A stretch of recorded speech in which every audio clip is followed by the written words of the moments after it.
Many culinary and herbs that we use in cooking are also medicinal in use.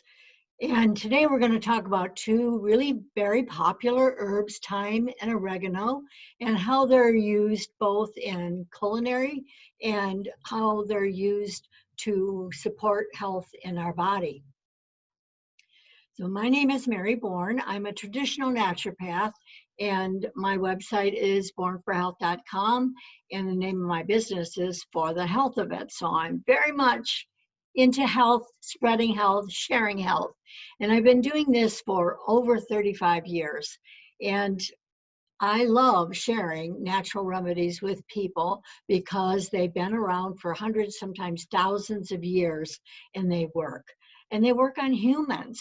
And so they're generally safe. Uh, Anything can be poisonous if you do anything to an extent. So on today's lesson, we're going to talk about two herbs. The first one is thyme. And the thyme that I grow, now there's lots of varieties, but it is a very small leaf. I don't know if you can see the leaf. It's really quite small. And but if you examine it very closely, you'll see there are two opposing larger leaves, and then within the center of that is some more growth coming. And that's exactly what the oregano is like as well. So there's the two opposing large leaves with the growth coming right up from the where that leaf comes off of the main stem. So they are very similar in that respect. However, in flavor, they're quite different. So thyme is packed with vitamin C and A, more than that as well, but mostly C and A. And it's very good for the immune system. It's a good source of copper and fiber and iron and manganese. And when you put it in hot water and drink it as a tea, it soothes the throat, the bronchioles, and it can even halt coughing. You can use a little honey with it to make it taste better. You can add, last week I talked about lemon balm and how wonderful that tastes, and it has medicinal qualities as well. So you could add lemon balm to it to make it taste a little better. It is strongly disinfectant, antiviral, antibacterial, antimicrobial, astringent, so many more. And historically was used to preserve meat and embalming. So if you want to create a tincture, now I have videos on a glycerin type tincture, but this is a tincture that you can put in vinegar. And it really depends on whether you're going to be using that tincture to drink, if you're going to give it to children, what the purpose of the tincture is as to what the base is. So the base in this one is vinegar, which I personally don't like the flavor of, and I don't even like the smell of. And so I usually will make scented vinegars, and I've shown that in other YouTube videos.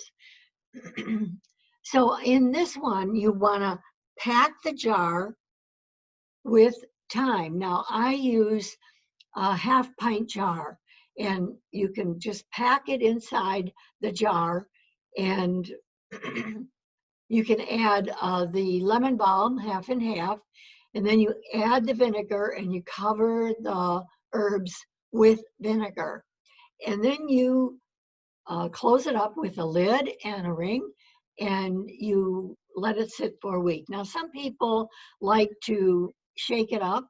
You want to make sure that if you're rinsing your herbs, that you put them in between two paper towels to dry them out for an hour or two before you start packing your jars, because there's always a chance that you'll get a little mold growing if you don't have a dry herb. They don't have to be completely dry as far as um, crinkly, but they can be still fresh like this, but you can see how dry that is. There's no moisture on it except for what's in the oil in the plant, and that's advantageous. So the drier an herb is, then if it gets crinkly, like this is crinkly, you lose some of the essential oil from the plant. So this is a great fungus killer. And the way you would use it is you can fill a spray bottle with uh, 10 parts of water to 1 part of the solution. And that will make it so that you can spray it on plants that tend to get moldy, like my peonies, this beautiful peony here. The leaves, after the blooms are done, it seems like it really gets all this dusty, moldy look to it. And last year I did this solution with just a teeny bit of the non-scented dishwasher soap.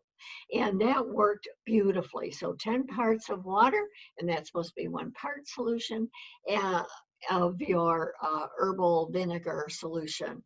So it's really great. There are wonderful recipes on healthline.com. You can use thyme as a garnish. It looks very lovely on a plate or just on like mashed potatoes, or just a really beautiful herb and very delicate. I actually will strip this and then dry just the leaves and then crunch them up. And then I like to put them in a shaker. So this shaker has rosemary, thyme, sage, and just a little bit of oregano, because oregano is pretty strong. And I prefer the flavors of thyme and sage and rosemary to come through. So that's a fun way of using your herbs and helping you maintain better health. So thyme is vital to help stimulate memory, prevent nightmares and melancholy, ease headache and muscle tension, soothes coughs, relieve fevers, and fight colds and infections. So there are a multitude of ways you can use this. It also contains a compound called carbachol. Now, carbachol is an excellent natural tranquilizer. So making the tea out of the thyme and adding a little bit of honey to it, if you're nervous or upset about something, it's a great way to get yourself calmed down. In the herbal form like this, it is okay for children, but there is some evidence that a strong decoction of thyme would not be beneficial for young children. So it can be a great tonic for the nervous system. You can use it on a nightly basis, especially if you have a tendency toward nightmares or headaches or you're tense. So thyme is a good source of pyridoxine, which is known to play an important role in manufacturing GABA levels in the brain. And GABA is a neurotransmitter. It helps to regulate sleep patterns. So yeah, I think it really might have something to do with the pituitary as well and the melatonin levels. So there's more research that you can do on this if you're interested. There's some great websites out there like greenmedinfo.com that I've turned to for some excellent resources. Mercola.com is also a great one. So the GABA is one of the best natural defenses against stress damage. Now I'll refer to that as oxidative stress or uh, free radicals, but we know that the more we work with antioxidants and the colorful vegetables, the better it is, and anti-aging. So really important. So this one you might want to do a screenshot of. It's called a healthy hair recipe. And to 1 ounce of carrier oil, you want to add 10 drops each of the rosemary, wild thyme, and lime. And you want to mix this well, and then you could put it on your fingertips. So if you have a dropper bottle, you can put it on your fingertips and then just massage it into your scalp every night. And not only will it help to stimulate the scalp, it also is great for memory and supporting the brain. So right there is close to the brain and it can absorb in. So rubbing these oils on your scalp seems to be better, but there are some people that like to add it to non-scented shampoos, and then they do it every morning. And of course, essential oils will kind of stay in there. But I feel that if you use the oil right on your scalp, you get better results. So time for culinary purposes, well, great for flavoring stews and soups, sauces, even pesto. You can strip the petals off the stem and dry them for uh, during winter so that you can have year round, like I do with my little cheese shaker there. You can shake on omelets and chicken and pork and uh, all kinds of wonderful.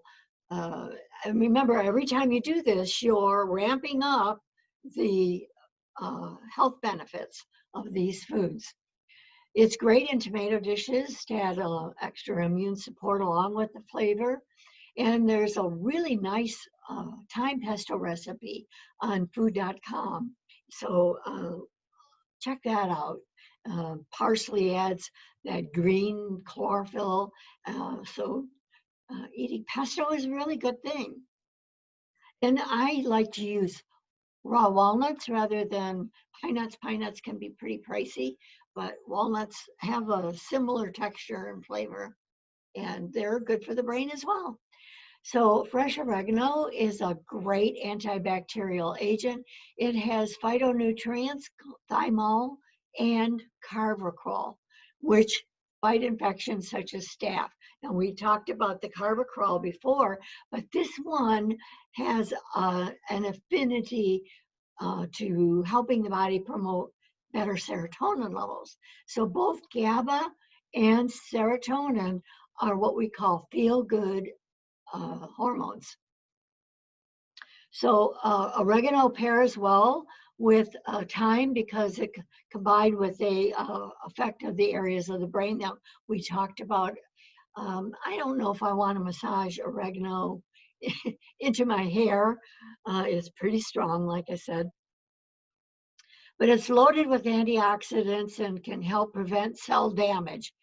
And it's an excellent source of fiber, vitamin K, manganese, iron, vitamin E, tryptophan, and calcium. So the culinary uses of oregano, most commonly it's used in a lot of tomato-centric dishes like pizza and pasta and spaghetti sauce, but it is also really good in olive oil-based dishes. Oregano is commonly combined with olive oil to create flavor for oregano oil, and I'm going to show you in a minute. Really great use for that. If you like to make your own vinaigrettes, it's a super good seasoning for that. You can marinate meat with it, like chicken or lamb or beef. So this is another one where you want to probably do a screenshot and save the recipe. But for, now these are beautiful bottles. I particularly like to do mine in pint jars, like canning jars, like the jelly jars, if I'm going to make just small batches. And then after the oil has taken up the smell and taste of the herb, then I like to strain it off and put it in these fancy bottles because it's really difficult to clean when you've got those herbs in it and you're trying to clean it out. And then as you're pouring it, you got bits of the herb coming out. So that's just my personal preference. It looks pretty, but so here are the basic recipe is 6 sprigs of basil, 2 sprigs of thyme, 2 sprigs of rosemary, and these are about 4 inches long, and 2 sprigs of oregano. And you can pile these, wrap them around, and stick them in the jar and pack them in loosely. You don't want to tighten it, but loosely so that the um, oil gets all around it. And then you want to shake it really good and make sure you put the cover on it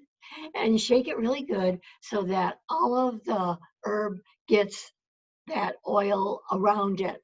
And then it can release its essential oils into the olive oil. And sometimes after 2 days, it's tasty enough and you're ready to strain it and decant it into a pretty bottle. Or you might want to strain it, mix it with some eggs and make a mayonnaise. You can use it as a dipping sauce for bread, for your own salad dressings. There's just wonderful uses for this. So you may start off with a little small jar of it, and then after a few days you've used it up and realized, hey, I really like this, and you make a whole quart of it. And if you keep it in the refrigerator, it will last quite a long time. Remember that many of these herbs have antimicrobial, antiseptic properties, and so they can preserve things. So the way you want to dry it, of course, is to take a paper towel and put the herb and then fold a paper towel over it so you're absorbing all the moisture and keeping in the essential oil. So here's a bonus slide for pet owners. There's another snapshot you might want to take on that. So to 1 ounce of aloe vera gel, add 25 drops of organic neem oil. And you can find this on the internet. There are sources I trust that I would use this. I would not buy it from like Home Depot for this particular use because there is a possibility that your pet might want to lick it. They don't normally like neem oil, but you don't want them licking something that is questionable. So that's why I say organic neem oil. And then, so you're going to use 25 drops of organic neem oil in the 1 ounce of aloe vera gel. And then you're going to add wild thyme, 10 drops, and wild oregano, 10 drops. And then you shake this up. Now, the best way I think to apply this, especially if you've got long hair animal, is to use a dropper and drop it onto the fingertips and then just massage it into your pet, and especially around the underbelly. And then this is really going to be great for their skin because aloe vera is a skin healer. So if there's any little sores or anything like that, this is actually going to be very beneficial in many different respects for your pet. And it gives you some peace of mind. I still would do the checking and tick removal apparatus. But the science has shown this to be much better than the chemical ones that are out there and much better for your pet. Plus, you're supporting their immune system. So growing herbs that you use medicinally along with culinary uses is a really good way to realize that food can be your medicine. And so I hope that you've enjoyed today's video, that you like it, thumbs up, that you subscribe to my YouTube channel, comment, share this, please, with other people. These herbs are relatively easy to grow. They can grow well in a pot if you don't have a great big area. They tend to spread a bit. And I found that the first year they don't do a whole lot, but then the second year they take hold and they're perennial. So it's really wonderful to have perennial herbs that you can look forward to every single year. And then make sure you dry them so that you have the ability to use these herbs throughout the winter season and keep yourself healthy. So this is Dr. Mary for the Health of It. And till next time, thank you.